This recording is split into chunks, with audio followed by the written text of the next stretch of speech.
പാട്ടുകൾ മനുഷ്യന് വേണ്ടത് തന്നെയാണ്. പക്ഷേ പാട്ടുണ്ടാക്കാനുള്ള ഫാക്ടറിയാണോ സിനിമ എന്നുള്ളതാണ് ഏറ്റവും പ്രധാനപ്പെട്ട കാര്യം. സിനിമ മാറി. പണ്ട് ഒരു കുട്ടിയെ ഉറക്കണമെങ്കിൽ നമുക്ക് താരാട്ടുപാട്ടില്ലാതെ പറ്റില്ലായിരുന്നു. മലയാളത്തിലൊരു കുട്ടി ഉറങ്ങില്ലായിരുന്നു താരാട്ടുപാട്ടില്ലെങ്കിൽ. പ്രണയിക്കണമെങ്കിൽ പാട്ട് വേണമായിരുന്നു. അത് സിനിമയുടെ ശൈശവകാലമായിരുന്നു. സിനിമ വളർന്നു. ഇന്ന് കുട്ടി ഉറക്കാൻ താരാട്ടുപാട്ടിൻ്റെ ആവശ്യമില്ല എന്ന് സിനിമ സ്വയം തിരിച്ചറിഞ്ഞു.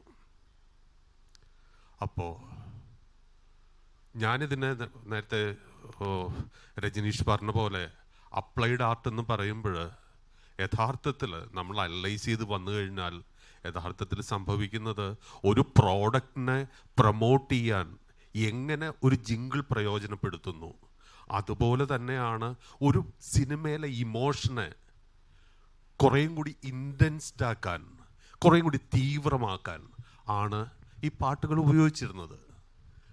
പക്ഷേ സിനിമയ്ക്കിന്ന് തീവ്രമാവാൻ ഈ പാട്ടിൻ്റെ ആവശ്യമില്ല.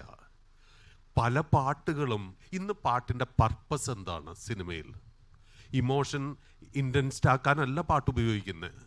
പലപ്പോഴും വന്ന് സിനിമയുടെ പ്രൊമോഷൻ്റെ ഒരു മെറ്റീരിയൽ മാത്രമാണ്. ഇപ്പോൾ ബോഗൺവില്ല എന്ന് പറയുന്ന പടത്തിൽ വൈറലായ പാട്ടാണ്. അത് ആ പടത്തിലേ ഇല്ല. കാരണം വാഷിംഗ് പൗഡർ നിർമ്മാന്ന് പാടുന്ന സാധനം ആളെ കടയിലെത്തി പൗഡർ വാങ്ങിപ്പിക്കുന്നവരെ ആവശ്യമുള്ളൂ. ഈ സിനിമയ്ക്ക് പാട്ടിൻ്റെ ആവശ്യമില്ല. പാട്ടിൻ്റെ പ്രൊമോഷന് വേണ്ടി മാത്രമാണ്, അല്ലെങ്കിൽ ട്രെയിലറിന് വേണ്ടി, റീലിന് വേണ്ടി, ഇത്രയും മാത്രമാണ് പാട്ട് ഉപയോഗിക്കുന്നത്. ചില പടങ്ങളിൽ വളരെ നന്നായിട്ട് പാട്ട് ഉപയോഗിച്ചിട്ടുണ്ട്. ഇപ്പം നമുക്കറിയാം സഞ്ജയ് ലീല ബൻസാലി, ഇത് കഴിഞ്ഞാൽ ഗൗതം വാസുദേവ്, ഇവരൊക്കെ പാട്ട് ഗംഭീരമായിട്ട് ഉപയോഗിക്കുന്നുണ്ട്. പക്ഷേ അങ്ങനെയുള്ള വെർസറ്റൈൽ, അത് ഈ പാട്ടുകൾ എങ്ങനെ കഥ പറയുന്നതിന് ഉപയോഗിക്കണം എന്നുള്ള ആ ഇതിൻ്റെ അകത്തുനിന്നെല്ലാം സിനിമ വളർന്നു കഴിഞ്ഞു, മാറിക്കഴിഞ്ഞിരിക്കുന്നു. അതുകൊണ്ടിട്ട് എനിക്ക് തോന്നുന്ന ഏറ്റവും പ്രധാനപ്പെട്ട കാര്യം, പാട്ടിന് മറ്റൊരിടം കണ്ടെത്തണം. സിനിമയിൽ ഉണ്ടാവില്ല.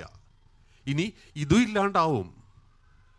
അപരിഷ്കൃതമായിട്ട് നടക്കുന്ന ആൾക്കാരെ പോലെ അല്ലെങ്കിൽ ഈ സിനിമാക്കാരെ നമ്മൾ തന്നെ നോക്കാൻ തുടങ്ങും.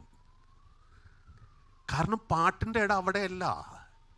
പല വെസ്റ്റേൺ കമ്പോസിഷനും ബാൻഡുകളും പാട്ടുകൾ ഒൺലി ഫോർ അവരുണ്ടാക്കുന്ന അവരുടെ ബാൻഡിന് വേണ്ടി മാത്രമാണ്.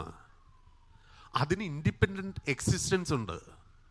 ഇത് നമുക്കറിയാവുന്ന വെളുക്കുമ്പോൾ കുളിക്കുവാൻ പോകുന്ന വഴിവെക്കൽ ആ പടയിന്നിട്ട് നിന്ന് ആരെങ്കിലും കാണുമോ? കുട്ടിക്കുപ്പായം ഇവിടെ ഇപ്പം ഇട്ട് കഴിഞ്ഞാൽ ഈ ഇരിക്കുന്ന ഒറ്റ മനുഷ്യർ കാണില്ല. കാരണം ആ സിനിമയെല്ലാം അപ്പം സിനിമയുടെ പുറത്താണ് ആ പാട്ടുകൾ, അന്നുണ്ടായ പാട്ടുകൾ മുഴുവൻ നിലനിൽക്കുന്നത്. ഇന്നും പാട്ടുകൾ ഉണ്ടാവുന്നുണ്ട്. അതിന് മറ്റൊരു കാര്യം കൂടെ ഉണ്ട്. ഈ പണ്ട് എടുത്തു വെച്ചിരുന്ന പാട്ടുകൾ അങ്ങനെ എടുത്തു വെക്കാൻ നമ്മുടെ മനസ്സിൽ സ്ഥലം വല്ലതും ബാക്കിയുണ്ടോ എന്നുള്ളൊരു കാര്യം കൂടെ ഉണ്ട്. അതായത് പണ്ട് എങ്ങനെയാണ് നമ്മൾ പാട്ട് കേട്ടിരുന്നത്? എൻ്റെ ചെറുപ്പത്തിൽ വീട്ടിൽ റേഡിയോ വന്നപ്പോൾ ആദ്യം ഈ റേഡിയോ ഇങ്ങനെ ഓൺ ചെയ്ത് കഴിഞ്ഞാൽ ഉടനെ പാട്ട് വരില്ലല്ലോ. അപ്പോൾ അടുത്ത എവിടെ ദൂരെ ഒരു വീട്ടിൽ നിന്ന് പാട്ട് കേൾക്കുന്നുണ്ട്. എഴുതിയത് ആരാണ്? സുജാത എന്നുള്ളത്. പക്ഷേ അത് ഇവിടത്തെ പച്ച ലൈറ്റ് ഒന്ന് സ്റ്റഡി ആയിട്ട് വരുമ്പോഴേക്കും പല്ലവിയും കഴിഞ്ഞു, ചരണവും കഴിഞ്ഞു. അവസാനത്തെ പല്ലവി റിപ്പീറ്റ് ചെയ്യുന്ന സമയത്താണ് നമ്മുടെ വീട്ടിൽ റേഡിയോ ആദ്യത്തെ ആ ശബ്ദം വെളിയിൽ വന്നത്. പക്ഷെ അത് കഴിഞ്ഞിട്ട് ഞാൻ വീട്ടിൽ നിന്ന് പറമ്പിലേക്ക് ഇറങ്ങി നടക്കുമ്പോഴും എല്ലാം ഞാൻ ഇത് തന്നെയാണ് റിപ്പീറ്റ് ചെയ്തുകൊണ്ടിരിക്കുന്നത്. ജീവിതത്തിൽ എനിക്ക് ഏറ്റവും പ്രിയപ്പെട്ട പാട്ടുകളിലൊന്നാണ് എഴുതിയത് ആരാണ്? സുജാത. അത്രയും മനോഹരമായിട്ടുള്ളൊരു പാട്ട്, അത്രമാത്രം അതൊരു ആദ്യ ചുംബനം പോലെ നമ്മളെ ഇടക്കൊന്ന് എടുത്തു നോക്കി തിരിച്ചു വെക്കുന്ന അത്രയും മനോഹരമായിരുന്നു ആ പാട്ട്. ഇന്നങ്ങനെ എടുത്തു വെക്കാൻ, അല്ലെങ്കിൽ അങ്ങനെ ഒരു റീകോളിംഗ് എന്ന് പറയുന്ന കാര്യം എന്തെങ്കിലും ഉണ്ടോ? ഇല്ല. സത്യത്തിൽ നമ്മളൊന്നും റീകോൾ ചെയ്യുന്നില്ല. റീകോൾ ചെയ്യുന്നത് എവിടെയെങ്കിലും ഒരു വാക്വം വരുമ്പോഴാണ്, വിരസത വരുമ്പോഴാണ് ഞാൻ ഇതിനെ റീകോൾ ചെയ്യുന്നത്. നല്ല മെമ്മറീസിനെ തിരിച്ചെടുത്ത് നമ്മൾ നോക്കുന്നപ്പോഴാണ് റീകോൾ ചെയ്യുന്ന. റീകോളിംഗ് ആണ് മെമ്മറി ഉണ്ടാക്കുന്നത്. ഏതെങ്കിലും റീകോൾ ചെയ്യാനായിട്ട് ഇന്നലെ നമ്മൾ ബ്രൗസ് ചെയ്ത ഏതെങ്കിലും സാധനം നമ്മുടെ ഓർമ്മയിലുണ്ടോ?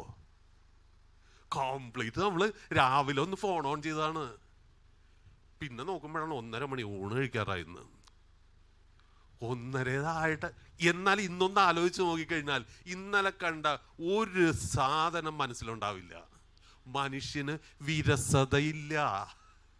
വിരസതയെന്ന് രക്ഷപ്പെടാൻ വേണ്ടിയിട്ടാണ് ആദിമ മനുഷ്യൻ തുടങ്ങി എല്ലാവരും ഗുഹാ ചുമരുകളിലും ഇതിലെല്ലാം ചിത്രം വരച്ചത്, പാട്ട് പാടിയത്, ആ പാട്ട് ഏറ്റുപാടിയത്.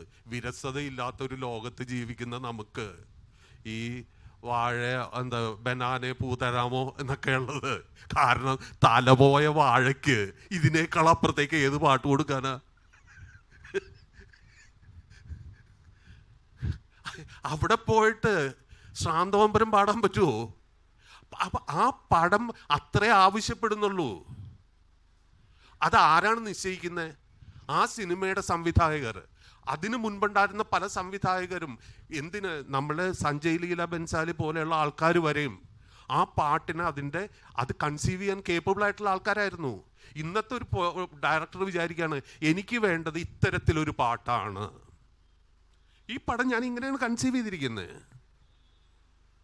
എന്ന് പറഞ്ഞു കഴിഞ്ഞാൽ ഈ റൈറ്റർ വേറെ എന്ത് ചെയ്യണം? പ്രൊഫഷൻ ഇതായിട്ട് എടുത്തേക്കുന്നത്. അതാണ് ഇവിടെ സംഭവിച്ചുകൊണ്ടിരിക്കുന്നത്. അതുകൊണ്ടാണ് ഞാൻ പറഞ്ഞത്, സിനിമയിൽ ഈ ഇട അന്വേഷിച്ച് നീ അങ്ങോട്ട് പോയിട്ട് കാര്യമില്ല. പകരം സിനിമയുടെ പുറത്ത് സംഗീതത്തിന് മറ്റൊരിടം കണ്ടുപിടിക്കണം. കാരണം പാട്ട് എന്തായാലും നമുക്ക് വേണം. അതിന് കാരണം എന്താണെന്ന് അറിയോ? നമ്മളുടെ ഈ ജീവിതത്തിൽ ഇപ്പോൾ നമുക്കറിയാം, ഇത്രയും തിരക്ക് പിടിച്ച ഇതിൻ്റെ ഇടയിൽ ബാബുക്കയുടെ ഒരു നല്ല പാട്ട് കേട്ടുന്നിരിക്കട്ടെ, ഏത് മൂഡിലായിക്കോട്ടെ. ഇപ്പോൾ അസ്തമന കടലിന്നകലെ നമ്മളിങ്ങനെ കണ്ണടച്ചിരിക്കും അവിടെ. ഒരു 5 മിനിറ്റ് നമ്മൾ കംപ്ലീറ്റ് കാര്യങ്ങൾ വിട്ടു. പ്രാണസഖി കേട്ട് കഴിഞ്ഞാൽ എന്തിന് എത്ര പാട്ടുകൾ വേണമെങ്കിലും പറയാം. എന്താ അവിടെ സംഭവിക്കുന്നത്? ഒരിത്തിരി പോകുന്ന പാട്ട് നീ അലഞ്ഞു നടക്കുന്ന നമ്മുടെ മനസ്സിനെ പിടിച്ചിട്ട് അകത്തേക്ക് അങ്ങ് ഇരുത്തി നമ്മൾ കണ്ണടച്ചു. പാട്ടിൻ്റെ ഈ ലളിത സംഗീതം, അത്ര ലളിതമായിട്ടുള്ള ഈ പാട്ടിൻ്റെ ശക്തി കിടക്കുന്ന അവിടെയാണ്. ഒരു മനുഷ്യന് മെഡിറ്റേറ്റ് ചെയ്യാൻ കപ്പാസിറ്റി ഉള്ള ഒരു കാര്യമാണ് പാട്ട്. എന്തിൻ്റെ അകത്തും എവിടെ ഇരുന്നും പാട്ട് കേൾക്കാം. അവിടെയെല്ലാം നിങ്ങൾക്ക് ഒരു മെഡിറ്റേറ്റീവ് എഫക്റ്റ് ഉണ്ടാക്കാൻ, മെഡിറ്റേഷൻ മാത്രമല്ല വിപ്ലവം ഉണ്ടാക്കാനും ഒക്കെ സാധിക്കുന്ന അത്ര പവർഫുള്ളായിട്ടുള്ള ഒരു മീഡിയമാണ് സോങ് എന്ന് പറഞ്ഞു കഴിഞ്ഞാൽ.